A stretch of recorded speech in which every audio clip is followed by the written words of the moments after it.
Hallo miteinander, I'm Gesh86 and this is One Sexy Game. It is made by Blizzard Entertainment, a very early title of theirs. It is a dark game, it is a rough game, it is an ugly game, but in the best sense of the word, it is Blackthorne. Now there is a tutorial level for this game, under practice, but I find it kind of boring. You'll learn just as much from a new game. I'll try to explain as good as I can. Now right at the start, we're treated to some story.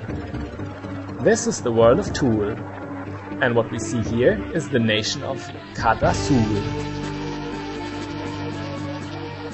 It is an evil nation. It is a warmongering nation, and it has a warmongering leader. This is Sarlac, our villain, not to be confused with any sand monster on Tatooine. No sir, and these are his minions, the orcs. Now what may Sarlac be up to? Obviously, he's going to start a war. What else?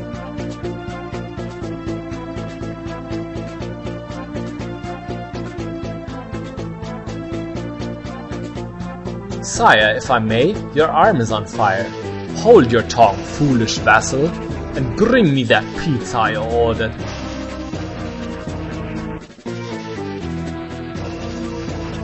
And the battle is about to start. Doesn't look good for the peaceful Androth nation. It never does if your castle's on fire. Here we have the royal family, and that little twerp there, that's us, Kyle Blackthorne. Don't worry, we'll be much bigger when we actually get to play.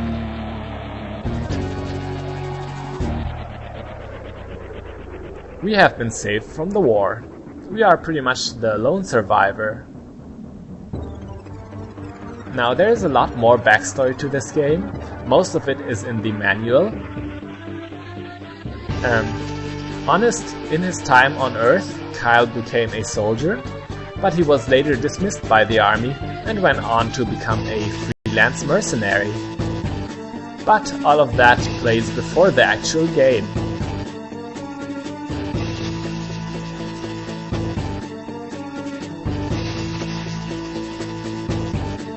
Right here, Kyle is trying to catch a ride. That's not easy if you're a greasy, brawny dude. Zap. That's it. Game over. We've been disintegrated. Nah, of course not. Just like before, we've been teleported. This time back to Tool. To the Xandrolite mines. Not a pleasant place to be. This game is a cinematic platformer. There are many games like this. The most well known is probably the original Prince of Persia.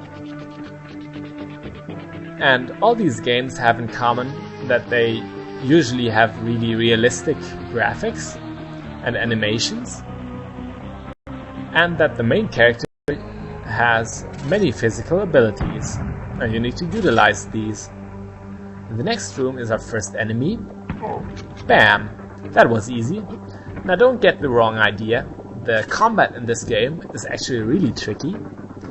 You'll be able to notice that later. Right now, we're picking up lots of items. They are hover bombs, and we're using them to destroy these doors. They're more a tool than a weapon, you should notice. You'll rarely ever see them used against enemies by me.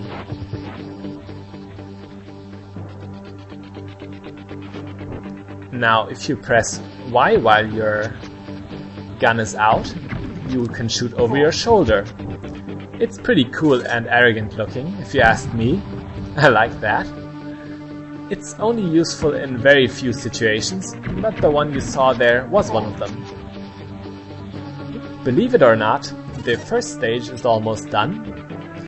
Only one more door to blow up, and we reach the elevator. Most stages end with an elevator. Not all of them do. Now this is stage 2.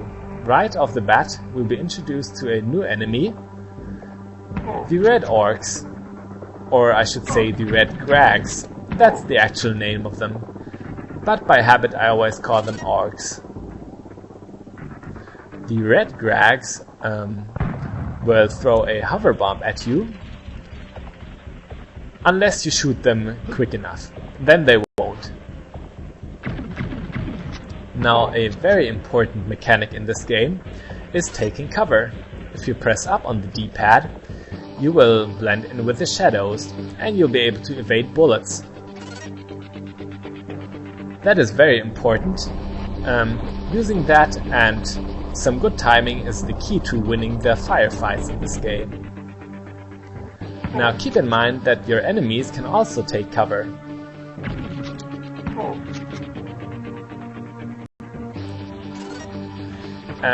With taking cover you can't evade everything. You can evade most attacks, but not melee attacks like punches and direct explosions. That big blue guy up there, that is a war orc. He's completely impervious to our shotgun shells, but one hover bomb will take care of him. If he gets close to you, he'll try to use his whip. And he'll try to whip you good. We have just picked up not a TV remote, but a bridge key. And with that one we can make holographic bridges over pits. Very useful. There are many items in this game, many different ones. You can select them by pressing the select button. That will make your inventory pop up, and then you can select the item. What I do is I use the L and R buttons. With that you can quick toggle through your inventory in real time. I've gotten used to doing that much more.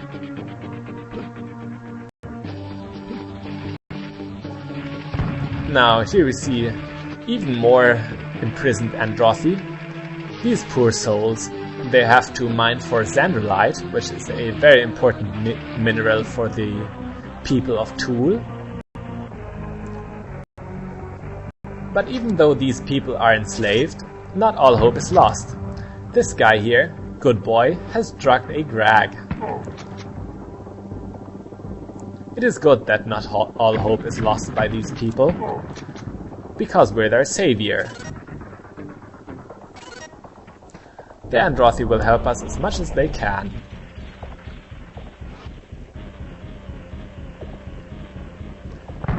Now there is another important thing coming up. A shield generator, to be exact. We can blow it up with a hover bomb, just like a metal door. And doing that will destroy these energy barriers. Very useful. Now we would have been able to go to this part of the level very early on, but it wouldn't have done us any good, because the power generator would still be there, completely unreachable for us. But now all that stands in our way was another Grag, and with this elevator we'll end the stage. And we'll also end this episode of Blackthorne. I'm Gesh86. And next time, we will continue exploring the Xandrolite mines. Who knows what we'll find? Bis bald!